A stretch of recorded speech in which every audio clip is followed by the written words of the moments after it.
maam ñu ngi lay nuyu qu'est-ce que ça te fait Lamine Lam di dugg ci loo xam ne amagu ci expérience muy wàllu événementiel mu tuddee que jigéen ñi nga xam ne actuellement ñoom ñoo gën a présente ci réseaux sociaux yi yow nga bokk ci ak ay ñeneen ak ñeneen te ku xam Mame Ndiaye xam ni bu ñëwee ci événement dafay yóbbu li ñuy tuddee buzz événement bi yëpp tey jii maam naka lay préparer loolu tout en sachant que ni Mame Ndiaye actuellement nii ci réseaux sociaux yi ñëpp Mame Ndiaye la ñuy wax donc naka ngay préparer événement boobu ma Lamine Lam tuddee la. waaw dañuy sant yàlla rek wax dëgg yàlla parce que ñun événement du lu bees ci ñun bu doon ay camp la dugal nañu biis yëpp kon du bees ci ñun min nañu événement min nañu podium min nañu lépp kon événement jamono ji ñu toll birig lañ ko def rek naa est-ce que maam xam nañ ñi mbokkal événement bi te ñooñu pare nañ pour def ci lépp lu ñu am pour bu ñu paree le lendemain ñooñu tee coowu réseaux sociaux yi parce que ñoom ñoo toj xewu Lamine Lam bi maam ku na xam na ko ci préparation xew événement yi am ci Sénégal yëpp bu jàllee Mame Ndiaye la ñuy gën a waxtaanee ci réseaux sociaux yi mais bi cette fois-ci c'est exceptionnel parce que da nga ko bokk ak say nawle naka nga ko préparer en terme de présence ci événement boobu. mais ñun lu ñëw rek dañ koy jëlee la normal parce que li ma leen di wax bu doon ay camp la dugal nañu biir yëpp ñun événement jaaxaluñu dañu préparé rek aja gars yi c'est bon. waaw man ñu ngi lay jaajëfal mu nekk sa comeback parce que yàgg nañ la gis dana teg te mooy benn événement ndax bi mooy nekk seen événement bi njëkk sorti Mame Ndiaye Savon ñu gisaat ko ci activité yi nga xam ne parce que artiste bu jóg da lay tuddee bés parce que yaa toll moom waa Mass loolu moom dañ ci sant yàlla bu baax a baax comme niñ koy waxee chaque jour di wax nit foo mënti nekk ci àddina na nga liggéey parce que lu dul liggéey liggéey ko gën ndax mooy priorité bu ko defee ku la gis da lay bëgg lu mënti am ci lu baax dañ la koy yëgal te xam ne daanaa xam nga def charme bu Mame Ndiaye ba ku yor bés Mame Ndiaye lay njëkk a xalaat ngir bésam bi mu mën a réussir waaw parce que xam nga ni ku am da nga ciy xalaat Mame Ndiaye ndax ci ambiance ci kaf ci foo ci reetaan ak bëgg lu baax moo tax ku am bés balaa ngaa xalaat kenn di nga xalaat Mame Ndiaye maam nan nga def ba dékku coow yow na nga ñeme dékku coow gérer ko ci commerçante boo xam ne macha allah lan mooy sa fort wala lan moo ne sa ginnaaw ba coow lu mu bëri bëri boo ñëwee da nga koy mën a dégg. waaw loolu lépp nag ñaanu waajur la li ma wax sànq boo amee ñaanu waajur doo ragal ndax li sëriñ bi di xëy di bind di la ko jox da nga koy tàgg ci ndax boo ko tardinoo doo ragal doo tëj Mame Ndiaye nag ñu bari dañ naan dafa am gàllaaj Mame Ndiaye dafa ñeme Mame Ndiaye day def li Mame Ndiaye ñemewut dafa xam yoon bi mu jëm te ñeme ko te nekk ci yoonu dëgg te boo nekkee ci yoonu dëgg doo ragal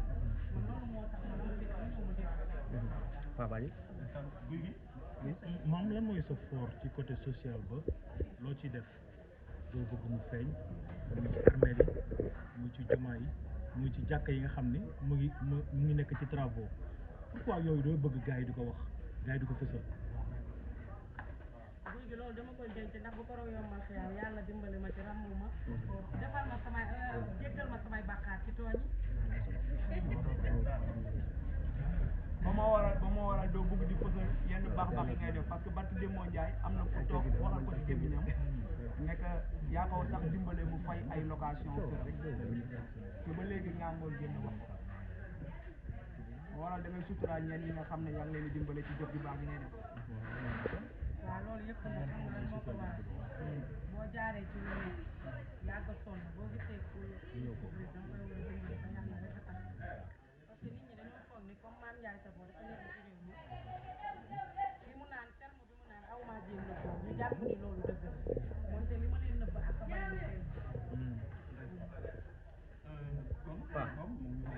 lu ma doon laaj ci maman ci li ñu koy waxee sax maam lan mooy fort bi parce que dañuy xool ne Mame Ndiaye Savon dafa am benn bras de fer bu nekk ci moom lu problème dégg bari daf koy am nu mu koy déggoo en riant lan moo nekk ci ginnaaw wala dafa am ci lu mu toog ci lu wóor ba tax na chaque jour da nga koy gis toujours souriant. waaw ñu tooguñu ci dara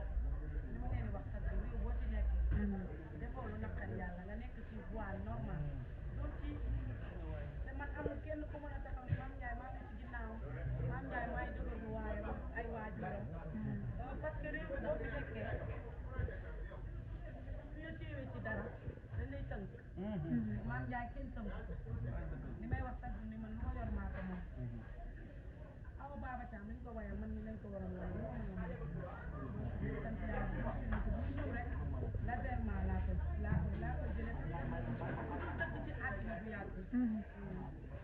ayca Mass. maam sa digganteeg waa banlieue lan la parce que ñëpp xam nañ ne Lamine Lam guddi banlieue la wootee Mame Ndiaye Savon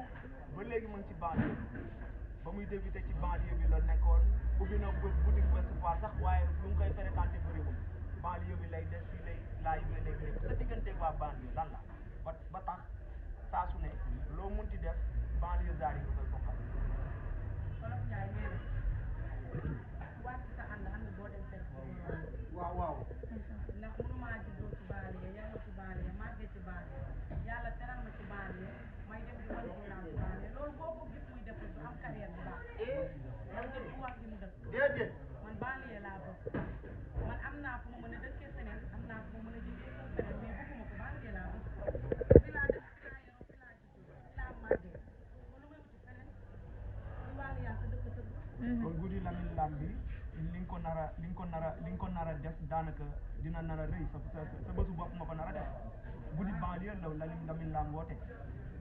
waaw loolu nag bis bi ñaar la ci man muy banlieue zaari la ko defal def ci Lamine Lam sama nit la sama xarit la sama càmmiñ la li ma koy wax chaque jour bu lamp yi tàkk lenn rek moo tax ma nawloo ko muy dignité fulla fayda personnel ndax tey li muy def man maa ko ci man bi may laaj ci territoire amul kenn ku ko sañoon boobu xale la am naa lu ma neex maa ci sama digg yow mi ndax boo amee loo bëgg opté ko bu la neexee mën ngaa la ci territoire mais am na ñoo xam ne bu doon ñoom duñ ko def te moom damaa gis sama bopp ci moom question bi nga laaj yëpp macha allah rëy na mais ñëpp xam nañ ne jour Saint-Valentin jour bëggeel la te maam daa jox ma lool nag waa laaj leen ko Saint-Valentin karawam fu nga jox non mais moom déclaré na loolu wax na ko sénégalais moom man lu ma yéem moom nee na mu ngi ci buumu sëyee saa yi jamono li ngeen wax laaj leen ko waaw maa koy sëyal maam kan la nar a couplé ñëw rek non mais ak maam karawam kan la koy jox moom lu laay laajte balaay loolu Barito dañu xam kan la maam di sëyal jamono ji na Barito lii laa bëgg mu leer tey fii lii laa bëgg mu leer ma wax xam nga cet dafa gaaw parce que moom daa confiance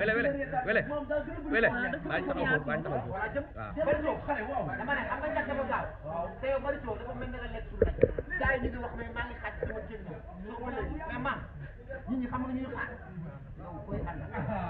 ak koy couplé ak kenn nga koy dugg ci biir dara gars yi ne ne yaa ngi xëy te yow jamono loolu ñu toll am boo ko wax de yaa nag moom bu neexee yàlla mbaaxam sax ñu dañ koy la waa léegi maam des jours boobu lañ jël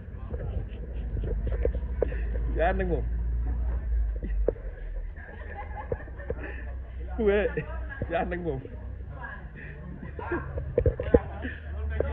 mooy surprise soir lépp koo xam ne bëgg ngaa xam ni Mame Ndiaye di Saint-Valentin ak képp koo xam ne bëgg ngaa xam kan la Mame Ndiaye di sëyal ni war rab kon déclaration